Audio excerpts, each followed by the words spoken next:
Okay, good evening, everyone. It's one of the biggest crowds I've had so far this year. I'm going to be giving a presentation that lasts about an hour, kind of an armchair tour through the Chicagoland area and suburbs. I've been studying ghosts since about 1975, so I've been doing this for about 30 years now. There's some flyers on the front table about the tours I do. Some of the tours, unfortunately, as fast as I make these flyers up, so these tours book up. So there's the last 2 dates in October, the 30th and 31st, is still available, and all the dates in November. But everything else, if you have earlier flyers, they're already gone. We have a website on the internet you can check, ghostresearch.org, a lot of interesting things on there as well.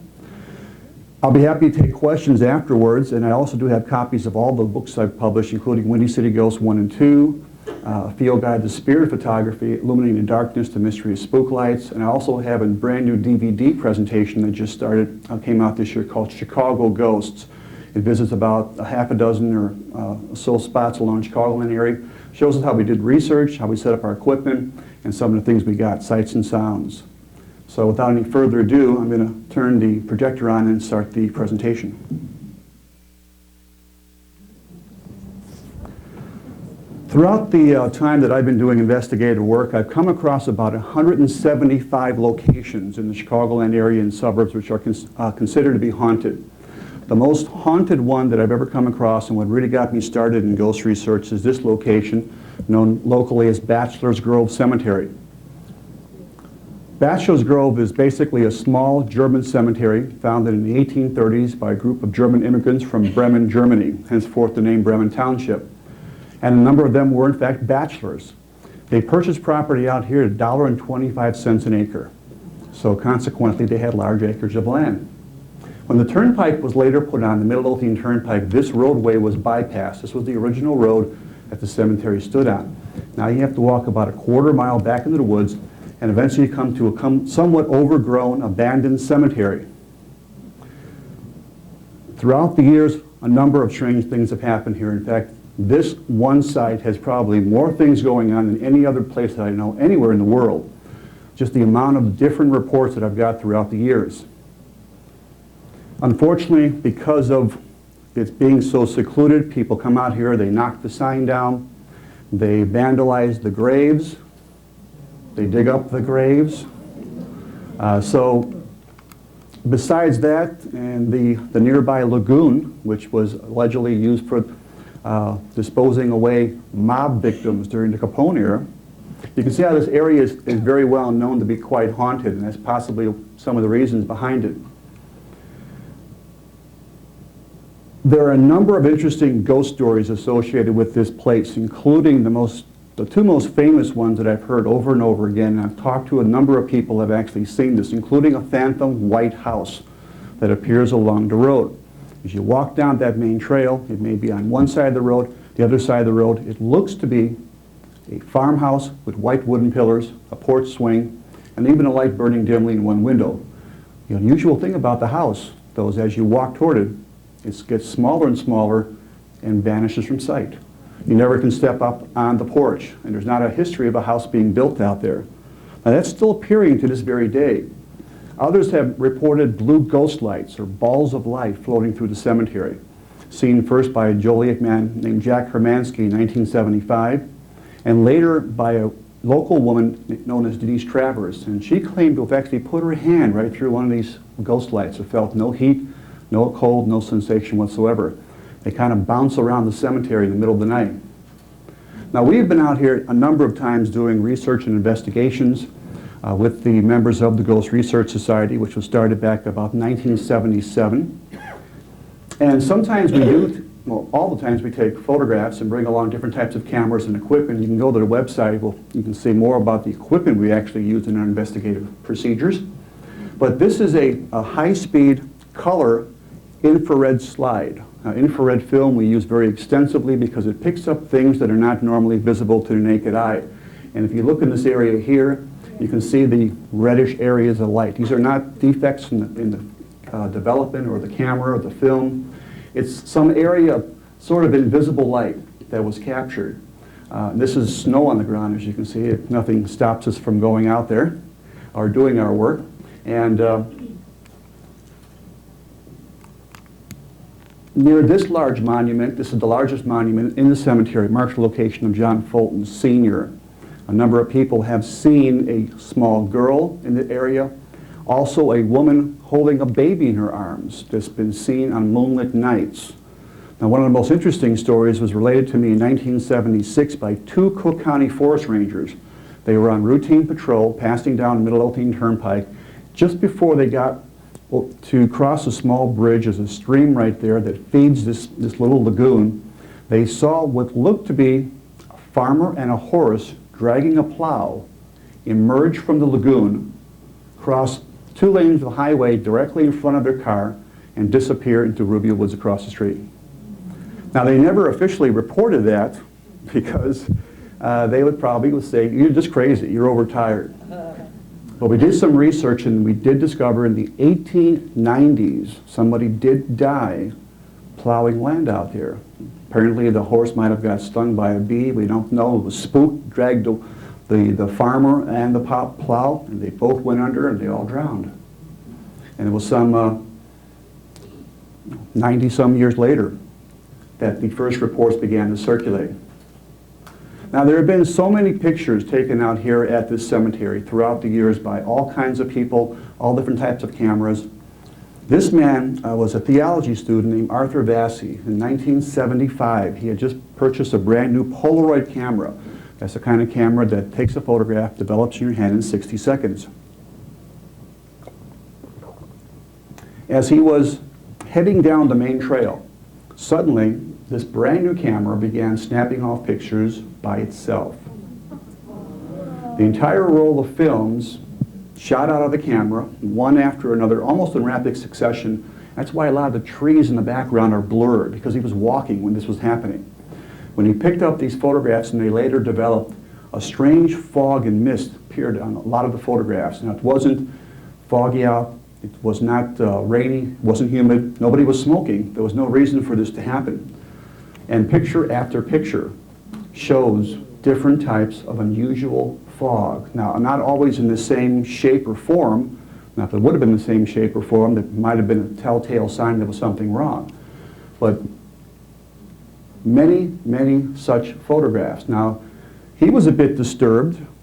He sent this brand new camera back to Kodak to maybe get a new one. They thought it was defective. Well, they gave him a clean bill of health. He's been back to several other times, and he's never had the camera actually snap off pictures by itself, as in this case. Now, we were doing some work out there in 1989 with a number of members of the Ghost Research Society. It had given everybody a map of the location and told them to go through with the equipment and their own feeling, because sometimes you can feel things out here, and mark down on the map where you think things have happened to you. Now, a number of people marked on the map a checkerboard tombstone that had no name, no date, nothing on it.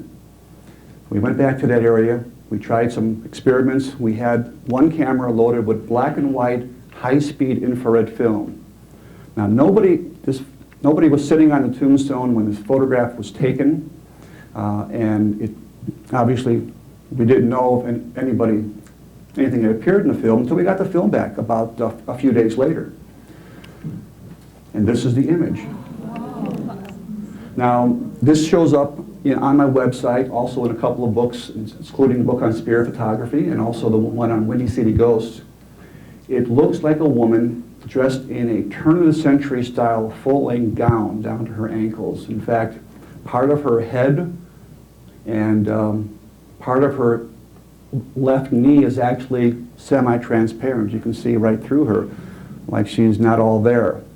That's only a manner of speaking. Now, this is really an unusual photograph because, again, to get something this clear, this vivid, nobody obviously was dressed in our group like that. Nobody resembles anybody in our group. It has been on television, including the Discovery Channel in a segment called Psychic Photographs, and it has stood the test of time. It's one of the most interesting photographs I've seen taken at Bachelor's Grove.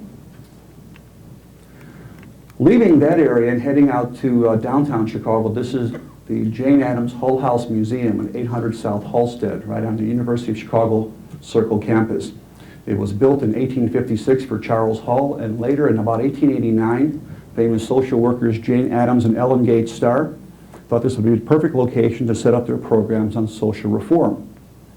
They were warned by the previous occupants of the building to leave a pitcher of water at the top stair of the attic.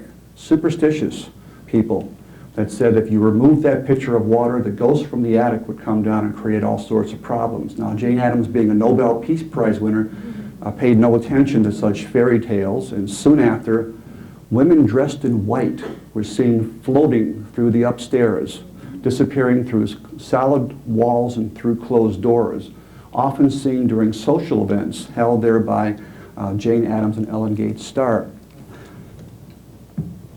More contemporary sightings include these two windows right here, where sometimes shadowy, monk-like figures are peering down at you from those windows. Now, this is closed during the evening. It's patrolled by campus security. Nobody is in the building at night. Strange fires broke out in that room during the time of Jane Addams' time that were not explainable. And even in turn of the century, a newspaper reporter by the name of Ben Heck began circulating a story of a woman who had given birth to what was then called a devil's child, that had cloven hooves for feet, a small tail, and horns on its head, if you can believe that story. Jane Addams devoted 44 pages of her autobiography, second 20 years at Hull House, to a chapter called The Devil's Child. Now, throughout the years, people have been in the building and have taken unusual photographs, sometimes that some are more unusual than others. We often tour this in some of our ghost tours. This staircase was perfectly normal photograph here. The second photograph taken a few seconds later without using a flash, the same camera, the same person, shows kind of a foggy area all over the stairs. Nobody is allowed to smoke in this building. There's no smoking allowed because most of it is wood. And there was a fire back a number of years ago in the parlor that destroyed a large section, so they don't allow anybody to smoke. Now, this same staircase, taken a number of years later, back about 1979. Now, I was out here using some high-speed infrared film. I guess you could say I've been pretty lucky with that film because I've gotten a lot of strange images on that film that were not visible to the naked eye, at least. When I took this photograph of this staircase, I saw nothing out of the ordinary until I looked here at the bottom 5 or 6 stairs, and there looked to be sort of shadowy figures standing on the stairs. Now, for the purpose of a presentation like this, I had that area enlarged. And I think you can see these shadows on the stairs. They're actually not all there. They're semi-transparent. You can see the stairs right through them. In fact, this one directly in the center actually looks like it's shrouded in a monk's hood. So this is probably the most haunted museum in Chicago, and unfortunately, the people at Hull House don't tell you the ghost stories. Sometimes cemeteries can, in fact, be haunted. Usually I tell people that cemeteries are not normally good places to look for ghosts, because if you died and came back as a ghost, where would you want to hang out? Probably not in a cemetery, right?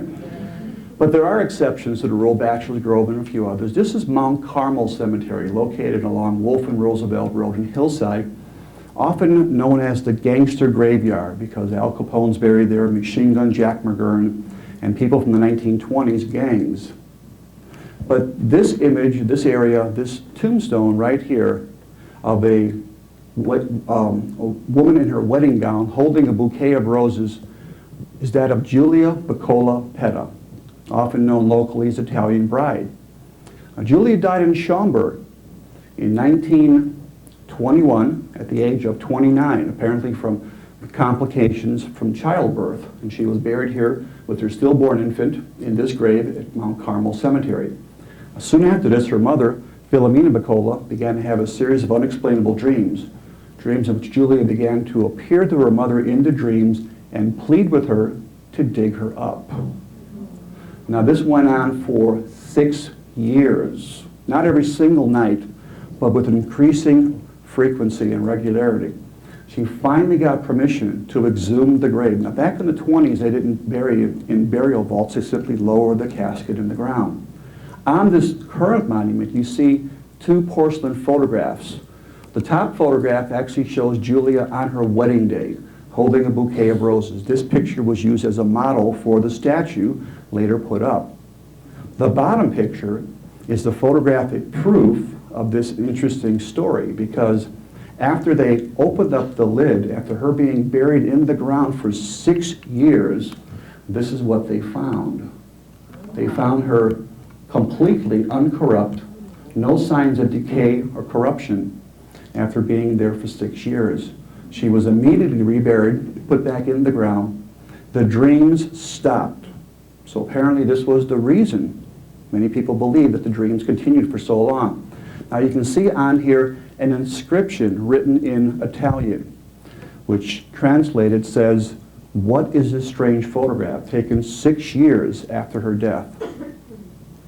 This monument was later put up, and people began to smell the scent of roses at her gravesite. It's unusual, that kind of interesting, she's holding roses.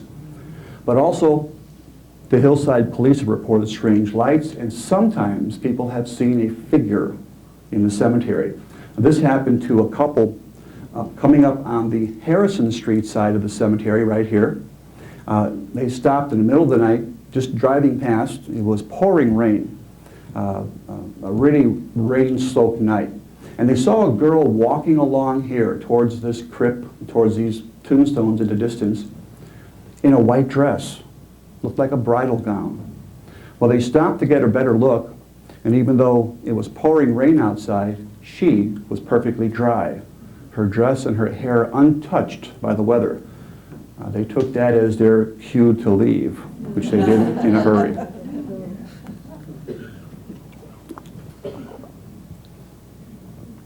Another interesting cemetery, but again, this cemetery is not haunted, but surely the roadway around this cemetery is. This is known as Jewish Waldheim Cemetery.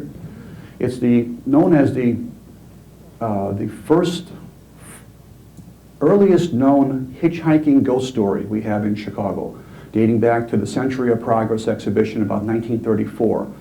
The girl that is often seen is dressed in the style of the Roaring Twenties, in a high-skirted flapper-style dress.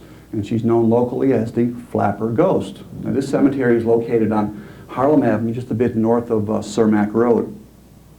And she was often seen hitchhiking for rides between, to the cemetery along Des Plaines Avenue for what was then called the old Melody Mill Ballroom. Now, it's no longer there, but a number of people claim to have danced with her, a very solid figure, but they often complain of the cold around her.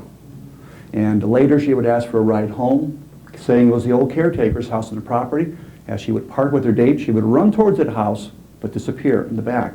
When no lights were turned on in the building, her date or her ride home would often be a perfect gentleman, go to the door, see if she got in safely. And the old caretaker would always answer the door and say that no girl lived here. Other times they would run through the cemetery only to see her vanish further back in the tombstones. Now, the current site of what used to be the ballroom is now known as the Commons, the North Riverside Commons, which is for the police and fire department. And sometimes people passing by this area on Des Plaines have heard the sounds of the big band, Glenn Miller, that kind of drifting in the wind from where the old ballroom once stood. A psychic residue, a psychic sound that people still hear to this day.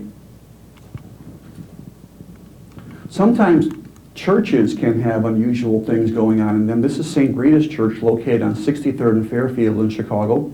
It had a one-time event, I will call it, because it's not really a haunting. Hauntings usually last for several times. But on All Souls Day, November 2nd of 1960, this is traditionally a Catholic holiday where you pray for the souls of the dead. There were about 17 people in the church doing just that. When they heard sounds given off by the organ, the organ's located directly above the doors, right underneath this beautiful stained glass window. When they turned towards the front of the church to see what the commotion was around this organ, they saw what looked to be hooded figures, 3 in white monks' robes and 3 in black monks' robes on either side of the organ, kind of staring down at them. Now, knowing that nobody should be up there, and these figures did look a bit menacing, the people in the church thought it might be a good time to leave, which they did. They went to the side doors here on Fairfield and began going towards these doors. And when they looked behind them, to their horror, they saw all 6 figures now gliding down from the organ loft onto the main floor of the church and then gliding right through the pews as if the pews did not even exist. Now you might imagine these people were a bit panic-stricken. They wanted to get out very quickly. They began pushing and shoving at these doors, and guess what? These doors would not budge. Now, at that time, there was a lot of commotion, a lot of anguish, but about that time, a number of people suddenly heard a voice whisper very loudly, "Pray for me." Many people felt a cold breeze suddenly blow towards those doors from inside the church out of nowhere, and all 6 doors flew open by themselves. That was their invitation to leave, which they did. They ran out on the sidewalk, out in the street, some jumping in the cars and leaving, and many of them were gathered up by the current pastor, Father McHale, who was also an eyewitness to the event. He said, "Now look, people, for the good of the church and the good of the parish, don't tell anybody what happened here this evening." Well, how could you keep a story like that quiet for very long? And it's still told today, but only happened on that one occasion. This interesting old cemetery and church is St. James Sag Church and Cemetery. The church dating back to 1833, the cemetery 1816. That's 2 years before Illinois became a state. This site has been nicknamed by a number of teenagers in the area as Monk's Castle, because it was alleged if you were caught out here at night, the monks would grab you, bring you into the church, and for punishment for trespass, they would make you kneel all night in prayer while kneeling on ball bearings. Well, it's not a true story, but that's one of the stories that was drummed up by one of the former pastors to keep the kids out of there. And it worked for a long time until they figured out there was no monks here.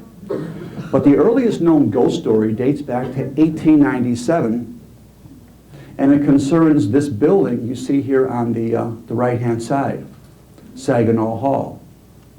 There were 2 area musicians that have been brought here to entertain the parish, Professor John Kelly and William Looney. And rather than go back after they did that, they decided to spend the evening in this building. There was no reports of ghosts. They weren't scared. It was a cemetery, but cemeteries are peaceful. But about midnight, they heard sounds of hoofbeats. And they looked out and they saw a carriage pulling up right here to the front of the building. A woman just got out of nowhere, they said. She just suddenly appeared, got into the carriage, and the carriage headed down towards Archer Avenue. This is located in Lamont, about 107th and Archer. And before that coach ever reached Archer, the coachman, and the horses all vanished from sight. It was such a significant story that it appeared in the September 30th, 1897 edition of Chicago Tribune. Now, this old church that has been built of Lamont, a pale yellow Lamont limestone, had part of its roof taken off during a tornado, but besides that has stood the test of time. It's a very beautiful old church. It's not haunted, but surely the area around this building surely is, including the graveyard. One of the former pastors, a Father Plusinski, who died on May 10th of 1973 in the rectory, confided shortly before his death to friends and loved ones that he could often look out the window of the rectory late at night and see the ground of the cemetery rising and falling as if the earth itself was breathing. He often saw shadowy figures, monk-like figures, roaming around through here. Now, there was a local satanic cult, unfortunately, that did break in here on occasion and destroy some tombstones and dig up some bodies. But these figures seemed to disappear. Now, on November of 1984, they were encountered by a Cook County Sheriff's Police officer, which I think is a very reliable eyewitness. He stopped here just before Thanksgiving and saw 7 or 8 hooded figures running up the hill. He called out on his loudspeaker to come out, be arrested for trespass. Well, Ha, that didn't happen. They continued what he later thought was kind of a floating motion up the hill. He grabbed a shotgun from the rack of his car, called for some additional backup support, and with a handheld flashlight chased 7 hooded figures through a dark cemetery, only to have them disappear as he reached the top of the hill just moments after he did. After a very thorough search with a canine patrol, they found no evidence of anybody being there that evening. He later stated in a 2-page police report that what he believed he chased now that evening were not real figures at all, but some form of ghostly monk or phantom manifestation. Sometimes places where untimely death has occurred, and that's the most often repeated scenario in ghost stories, where some sort of untimely, violent, or sudden death. Those locations can have residual effect or residual energy left behind, sometimes almost a reenactment of how that person died. This is German Church Road, a stretch of German Church Road just before County Line Road, almost as far west as you can go in Cook County. This was the location where in 1957 the bodies of Barbara and Patricia Grimes were discovered, the Grimes sisters' murders, which is still unsolved to this day.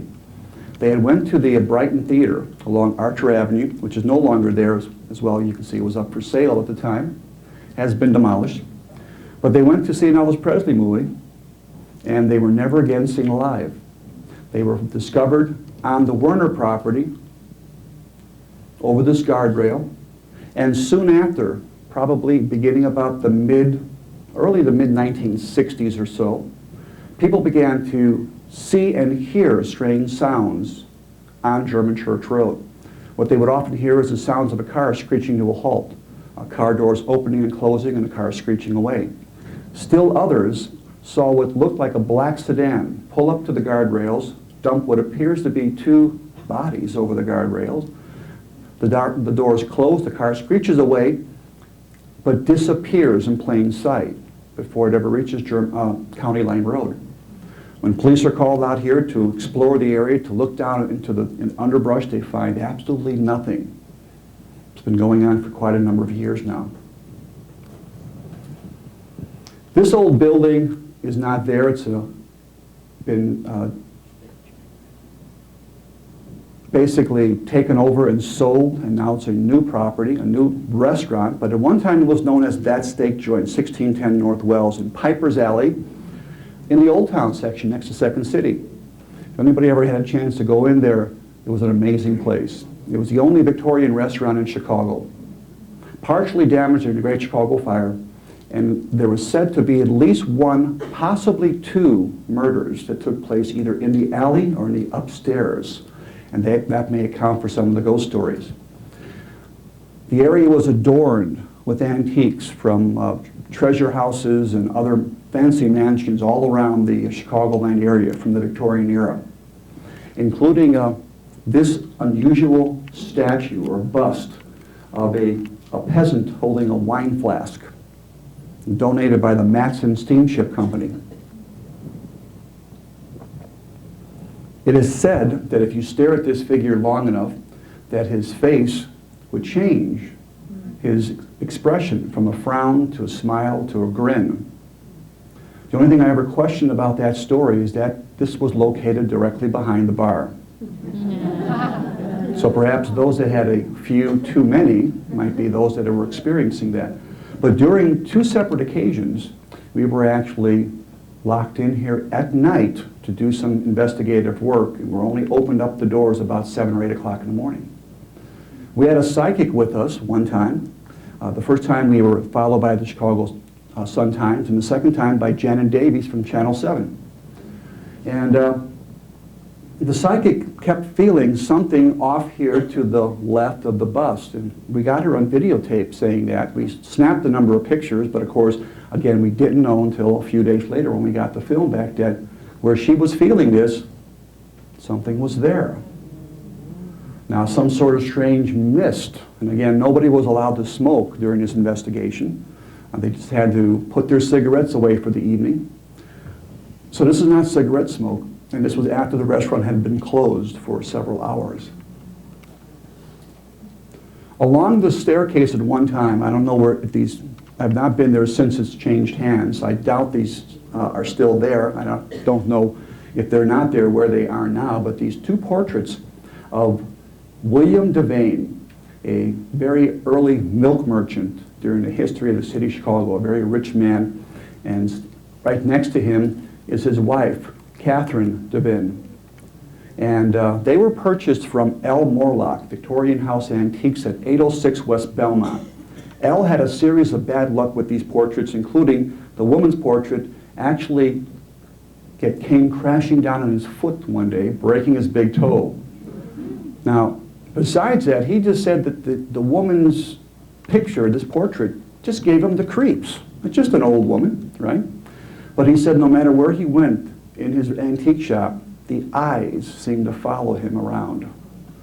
And since it's been hanging here in that little vestibule, you can look as you walk around near the stairs, and any corner you get at, it looks like she's looking right at you.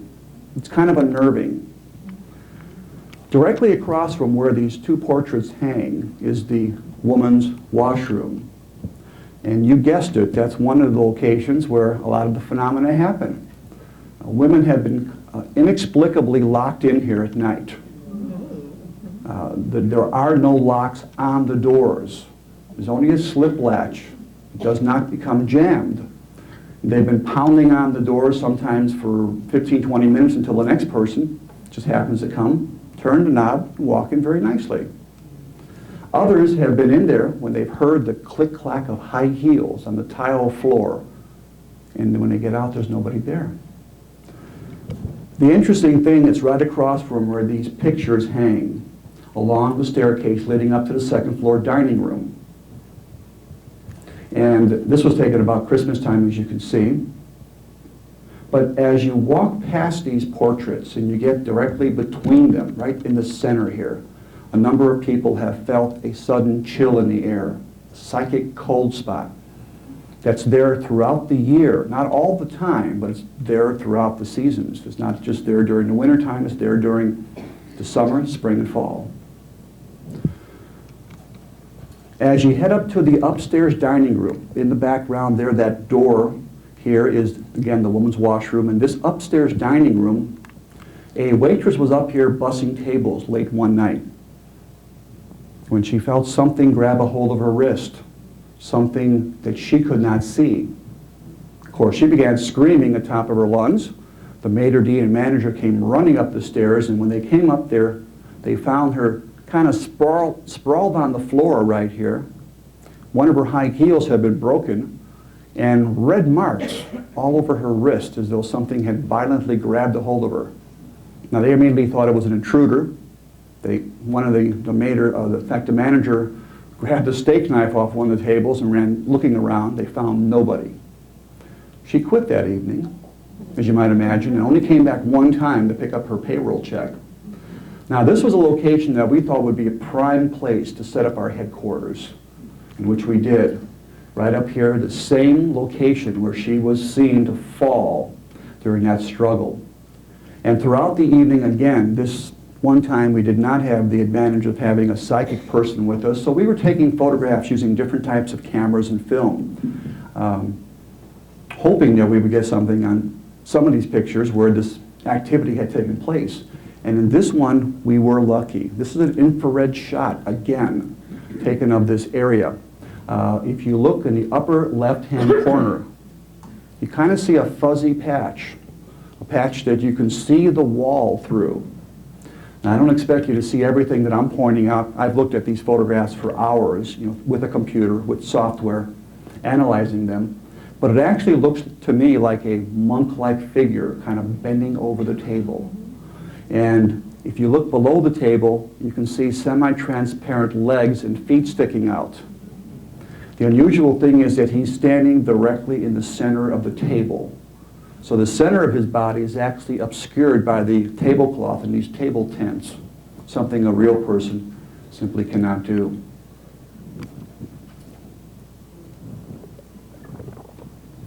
Sometimes Indian burial sites can be very haunted. This area was all Indian land when it was first seen by the white man in 1673, Father Jack Marquette, Louise Joliet. And this area, right along East River Road in Lawrence in unincorporated Norridge, is known as Robinson Woods, Indian Burial Ground. Alexander Robinson's real birth name was Chichipinkwa, a Potawatomi Indian chief. He was chief of the three tribes, the Ottawas, the Potawatomis, and the Chippewa. And he was very helpful in saving many people during the bloodbath of the Fort Dearborn Massacre during the War of 1812. In appreciation for this, and in accordance with the Treaty of Prairie du Chien in 1836, he was given a large tract of land free of charge for his entire family for all eternity to live on.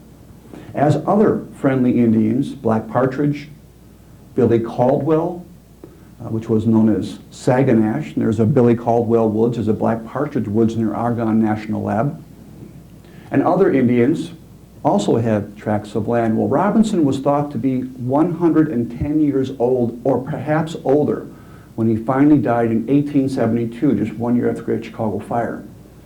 He married a French woman who died many years before, Catherine Chavrier, I believe is the way it's pronounced, and she has a section of woods just a bit further down, named after her as well.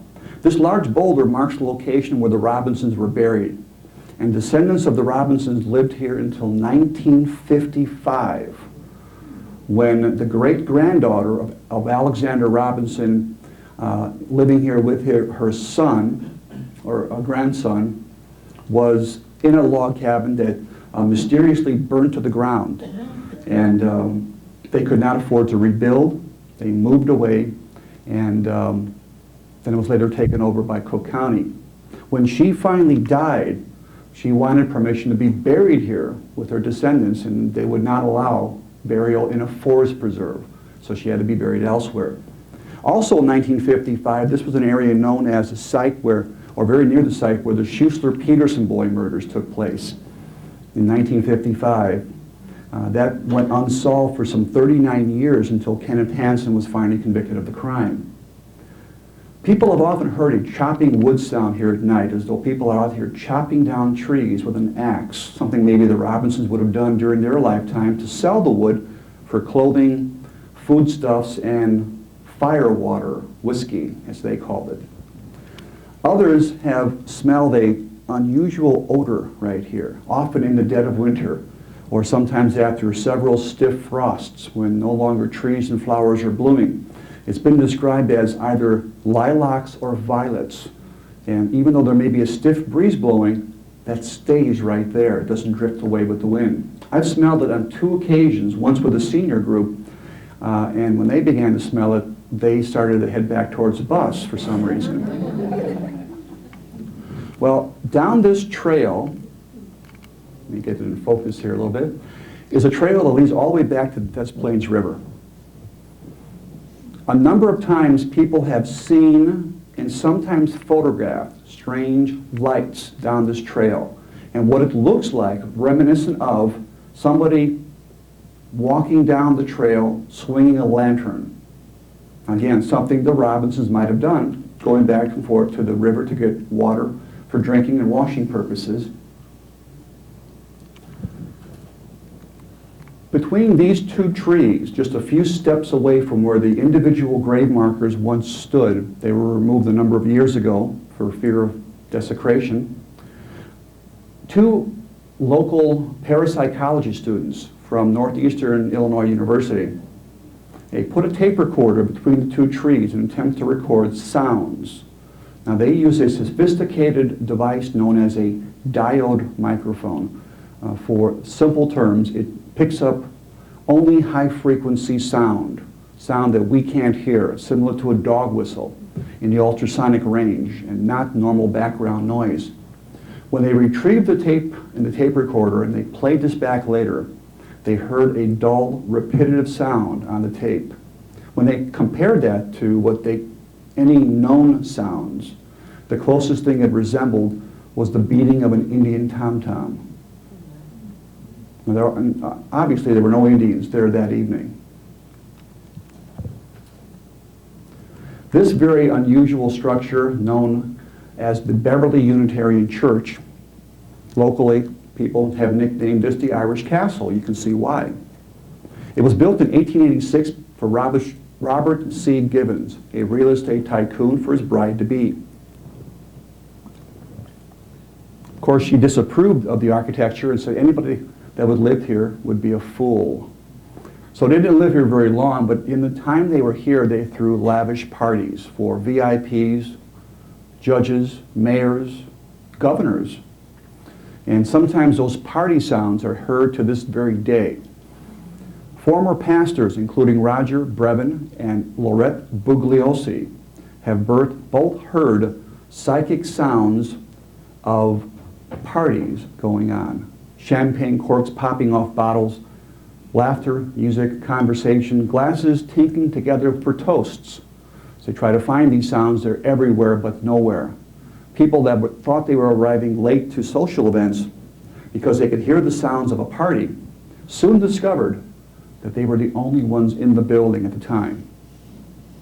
Now these tower windows here on this side of the building, strange lights are often seen as though it looks like a candle flickering in the window in the middle of the night. When the pastor was later questioned, he was not awake, he was sound asleep in the back of the building in the rectory at the time. There have been reports of a ghostly girl that's been seen both outside on the lawn and inside by a night custodian who sleeps there and spends their time on the third floor permanently. She saw a girl about 12 years of age, long red hair, that went up to her and announced in an Irish brogue, which unfortunately I can't do, "What are you doing in my house?" And she giggled, ran around a corner, and disappeared in the next room. The woman followed her because she wasn't supposed to be there. She was gone. She searched every single floor, every room, couldn't find her. Went down to the main floor, checked the doors and windows. They were all securely locked. On top of that, a freshly fallen layer of snow. Not a single footprint was found to lead in or out. She was so upset by that she also quit the next day. Just look at all the jobs lost to ghosts here in Chicago. A local psychic known as Carol Broman was brought here in 1973, and in a trance-like state, she said that she picked up the impressions of two ghosts, one of a man wrongly accused of murder, and one of a young little Irish girl. She had no knowledge of the stories that were not even circulating until 1980, 7 years after she had visited this site. This interesting cemetery, known as Holy Sepulchre, is one of 42 Catholic cemeteries in the Chicagoland area. It was consecrated in 1923, and prior to that it was known as the Worth Racetrack. Later became a cemetery. The most prominent figure buried here in the cemetery is that of the former Mayor Richard J. Daley, the father of the current Richard M. Daley of Chicago. But for our presentation, this is a more interesting grave, that of the last name on the tombstone, Mary Alice Quinn, who died in 1935 at the tender age of 14. She was very mystically inclined, very devoted to St. Teresa, and said that she knew she was dying. There's nothing that could be done, but she wanted to come back and help those in the afterlife. And a number of people have seen her apparition, very distinct facial image, facial features, hovering near this grave in the late 30s and early 40s, just prior to the beginning of World War II. Since the 1950s, no visual sight has been seen, but what has been encountered here has been described as a psychic scent of roses. If you're familiar with botany, this variety has been described as tea roses, a very sweet smell. And it's often been, or it's very pronounced, in the dead of winter when there's snow on the ground. Fresh cut flowers would only survive a few hours and nothing is in bloom. And as you walk towards this, sometimes you get an overpowering odor of roses in the air. It's very highly decorated, as you can see, with crucifixes, prayer beads, rosaries, religious statues. People leave behind money and take away handfuls of dirt because it's alleged that this area has the power to cure your afflictions, including a baby that was actually brought here that was diagnosed as terminal, and after they began to pray and smell the scent of roses, that baby's health made a turn for the better, has dumbfounded doctors, and is still alive today. This is a picture of Mary Alice Quinn shortly before she died, one of the only known pictures I was able to find. And stapled to that, as you can see at the top of the bottom, is actually a swatch of her clothing that she actually wore. Now, many people carry these little relics in their pocket or wallet as omens of good luck. Of course, by far, the most famous ghost in Chicago is that of Resurrection Mary. This is Resurrection Cemetery in Justice, about 7600 South Archer. Resurrection Mary has been seen by more people, or at least this ghost, than any other ghost story anywhere, perhaps in the world. I get people corresponding through email, internet, coming from different states, different countries, that want to know directions to here because they've heard the stories. Well, the stories begin in the 1930s of a girl who had went to a dance at what was then called the O. Henry Ballroom, which is now known as the Willowbrook. She got into an argument with her boyfriend, began to hitchhike back home, and somewhere along this 2.5-mile stretch, she was allegedly struck and killed by a car. And soon after this, people began to see an image of a girl in a long white dress, long blonde hair, walking along the grassy area between the curb and fence somewhere along Resurrection Cemetery. There have been just thousands of such reports. I could probably do an entire lecture just on her sightings alone. That's Incredible did an episode. Unsolved Mysteries had episodes. They have songs written about her, t-shirts, hats, sweatshirts, documentaries, books, magazine articles. At this intersection here of Archer Avenue and Willow Springs Road, or sometimes known as Flavin Road, there's a World War II monument you see right there, and in January of 1979, a cab driver who had just dropped off a fare in the Palos area was coming back down Archer, back towards the airport. He was somewhat lost. He saw a girl standing right here at this intersection, not at all dressed for the weather, only a small shawl over her shoulders. She should have been freezing. She wasn't shivering at all. Well, nevertheless, he thought that perhaps she missed her ride, had car problems. He thought he'd pick her up, a perfectly flesh and blood looking person, get some directions back towards the airport, and not put the flag up, give her a free lift. Well, she was not at all any help with directions. She was very quiet, would only utter a word or two, and most of what he heard was, "A little further down Archer, please." Well, finally, as they got close to the main gates, she suddenly blurted out, almost screamed it out, "Stop, this is the place." When he turned around to see what she had meant by that statement, there was no longer a girl in the cab. The cab was still in motion, the doors had never been opened, and she had vanished in the back seat. Now imagine this man who wasn't a believer in ghosts, never heard the stories, have this happen on a dark stretch of Archer in the middle of the night. Well, he went to the only place that he saw open, just down the street, Chet's Melody Lounge, still there to this day. He went up to the bar and, as you might imagine, had several stiff drinks to kind of calm his shattered nerves. This has happened many times before and since. This large building is the Resurrection Mausoleum. It's listed in the Guinness Book of World Records as having the largest stained glass windows of any mausoleum anywhere in the world. It's also allegedly quite haunted. The taped organ music, the alarm, and the lights go off and on by themselves. In the past, I've had people on my bus trips who actually had worked in this cemetery, in particular in this mausoleum.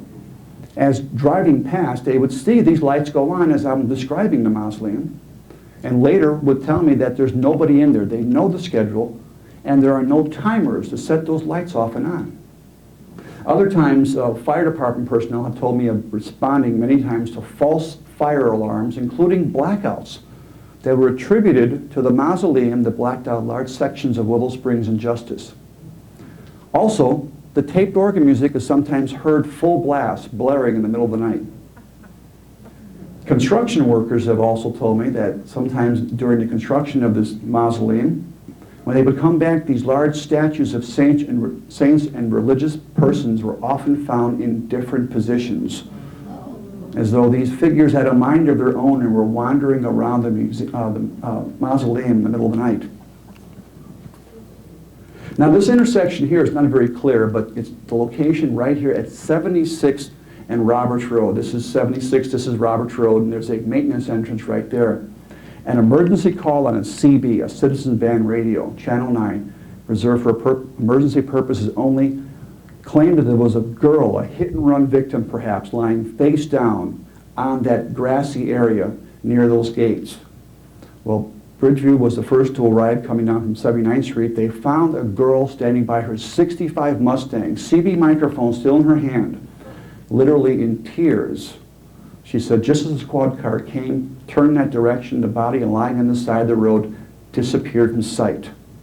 There was depression in the grass, an outline in the grass of where a body had been lying for a period of time. It was very, very damp, very wet that evening, and she, who made the report to police, was perfectly dry. In other words, she didn't lie down in the grass to perpetrate some hoax. The most interesting story, and a story that perhaps might have been actual physical evidence left behind by a ghost, relates to the bars of the gates, which on August the 10th of 1976 were allegedly bent. A passing motorist saw what appeared to be a girl locked in the cemetery after hours with her hands on the bars. He thought it was somebody locked in. He went on to Justice Police, told him what he just saw, and about 10:30 a patrolman named Pat Homa from the Justice Police came up to look for this girl. Pat Homa later told his story on That's Incredible and lost his job for it. He could find no girl, but in shining a spotlight around, he noticed that several bars were bent. Impressed in the green patina of the bronze were these scorch marks that you see here on both sides. If this hand were to close, you'd see how the fingers and the thumb would line up. It looked like though somebody had seared their handprints into the bars. Now the cemetery said this was caused by a front-end loader truck doing some sewer work that backed into the bars, and a later attempt to straighten the bars using a blowtorch and an asbestos glove.